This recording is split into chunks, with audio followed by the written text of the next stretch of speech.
Hi, Ms. Smith here with Enrichology Tutoring, bringing you a quick video over mathematical modeling with linear equations. So we're going to be explaining real-world phenomena using linear equations. Whenever I'm looking at a a word problem, I try to break it down into a logical flow. I call it UPS, understand, plan, solve. Understand, that's where we label our givens. We figure out what's our independent variable, meaning what's controlling the situation, what is causing the change. Then we have our dependent variable, that's what's changing. And then I make a plan on how to use my independent and dependent variables using either an equation or just logic in general. And then I plug my givens into my plan and I solve for my unknown. So, an automobile tire pressure increases about 1 psi for each 10 degrees Fahrenheit increase in air pressure.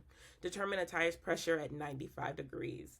So, when I'm looking at this and what I've been given, I have been given here, I know 1 psi for each 10 degrees increase in air pressure or air temperature. What's in control?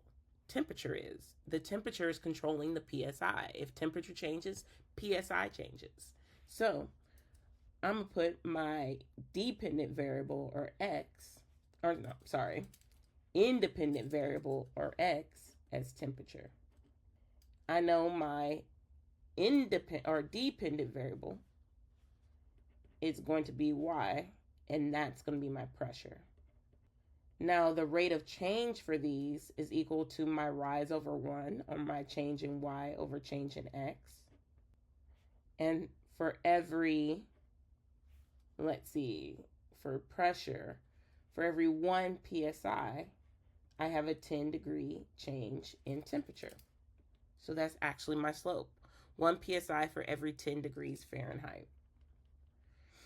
All right, so I know that if I'm changing for 1 psi for every 10 degrees Fahrenheit, that means at 0 psi, I have, or with my x was equal to,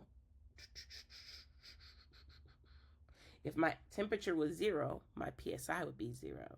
So if I were to write this as an equation, using my slope-intercept form, y equals mx plus b, I could solve for y, which is my pressure at 95 degrees, using my m right here of 1 psi time for every 10 degrees Fahrenheit.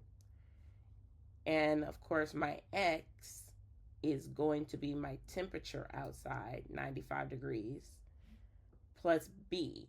Now, b will be your y-intercept, which is, where does this graph start? For at 0 psi, or at 0 degrees Celsius, or 0 degrees Fahrenheit, is 0 psi. So rewriting this equation, y is equal to m over 10 degrees Fahrenheit times x being my temperature, plus b is equal to 0, because b is equal to 0. How do I know that? Because when x is 0, when temperature is 0, pressure is 0, because it has a 1 to 10 change. So 0 psi is 0 degrees Fahrenheit for this, theoretically. All right, if it's linear. So we're going to go ahead and use this equation. My x that I have been given right here is the temperature at 95 degrees. We're going to call that x1. And that's the temperature at 95 degrees. And I'm going to plug it into this equation. So y is equal to 1 p over 10 times x plus 0. So I'm going to just leave that off. My x is equal to 95. Goodness gracious. And so when I multiply those, I get a y equal to 9.5.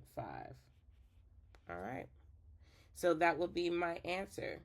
So I UPS'd it. Understood the problem. So I knew my x is going to be my temperature, because that's what's controlling the situation.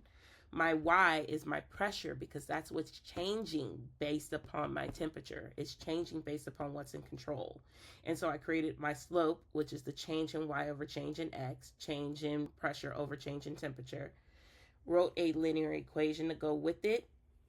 And I knew my B was 0 because at temperature at 0 Fahrenheit, my y is also going to be 0. It's going to have 0 pressure. And plugged in my 95 degrees into my y equals mx plus b equation and got 9.5. Right? See you next video.